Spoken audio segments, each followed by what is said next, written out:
محترم ناظرین و سامعین، السلام علیکم ورحمۃ اللہ تعالی وبرکاتہ۔ دینار کے بدلے اخلاص بیچ دیا۔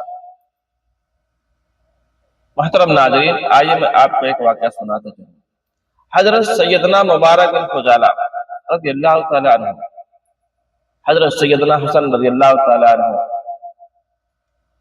روایت کرتے ہیں کہ کسی علاقے میں ایک بہت بڑا درخت تھا، لوگ اس کی عبادت کیا کرتے تھے، یعنی درخت کا پوجا کیا کرتے تھے، اور اس طرح اس علاقے میں کفر و شرک کی وبا بہت تیزی سے پھیل رہی تھی۔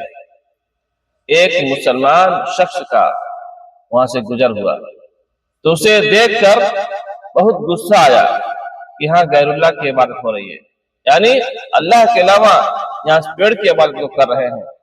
چنانچہ وہ جذبہ توحید سے معمور بڑی غضبناک حالت میں، یعنی بہت غصے کی حالت میں، ایک کلہاڑا لے کر اس درخت کو کاٹنے چلا۔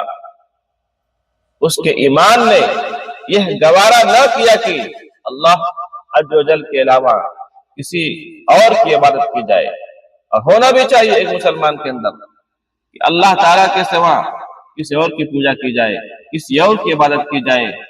اسی جذبہ کے تحت وہ درخت کاٹنے جا رہا تھا، وہ مسلمان شخص درخت کاٹنے جا رہا تھا کہ شیطان مردود اس کے سامنے انسانی شکل میں آیا اور کہنے لگا، تو اتنی غضبناک حالت میں کہاں جا رہا ہے، تو اتنی غصے کی حالت میں کہاں جا رہا ہے؟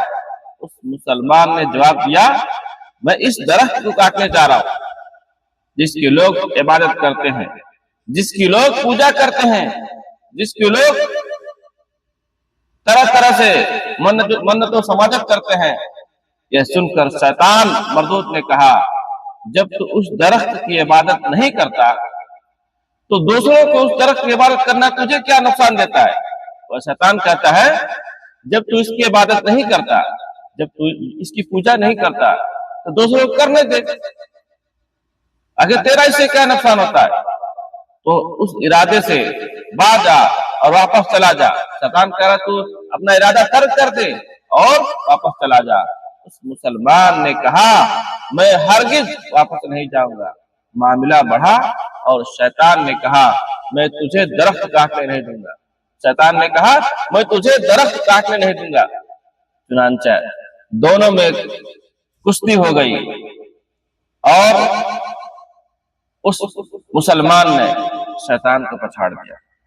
پھر شیطان نے اسے لالچ دیتے ہوئے کہا، اگر تو اس درخت کو کاٹ بھی دے گا تو تجھے اس سے کیا فائدہ حاصل ہوگا؟ کہہ رہا ہے، شیطان کہہ رہا ہے، اگر تو اس کو کاٹ دے گا تم کو کیا ملے گا؟ میرا مشورہ ہے تو اس درخت کو نہ کاٹ۔ اگر تو اس کو نہ کاٹے گا تو روزانہ تجھے اپنے تکیے کے نیچے سے 2 دینار ملا کریں گے۔ شیطان نے ایک لالچ دے دیا، اگر تو اس کو نہ کاٹے گا تو روزانہ تم کو اپنے تکیے کے نیچے سے 2 دینار ملتا رہے گا۔ وہ شخص کہنے لگا، کون میرے لیے 2 دینار رکھا کرے گا؟ اس کے شیطان کے بہکاوے میں آ گیا اور کہنے لگا، کون میرے تکیے کے نیچے 2 دینار رکھا کرے گا؟ شیطان نے کہا، میں تجھ سے وعدہ کرتا ہوں کہ روزانہ تجھے اپنے تکیے کے نیچے سے 2 دینار ملا کریں گے۔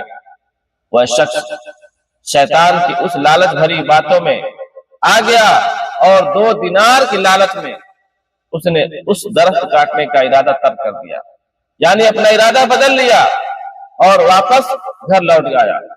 پھر جب صبح بیدار ہوا تو واقعی اس نے دیکھا کہ تکیے کے نیچے 2 دینار موجود تھے۔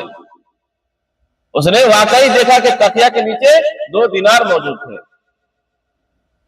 پھر دوسری صبح جب اس نے تکیہ اٹھایا تو وہاں دینار موجود نہ تھے۔ اسے بڑا غصہ آیا اور بہت غضبناک ہوا اور کلہاڑا اٹھا کر پھر درخت کاٹنے چلا۔ شیطان پھر انسان کی شکل میں اس کے پاس آیا اور کہا، کہاں کا ارادہ ہے میاں، کہاں چلے ہو؟ اور کہنے لگا،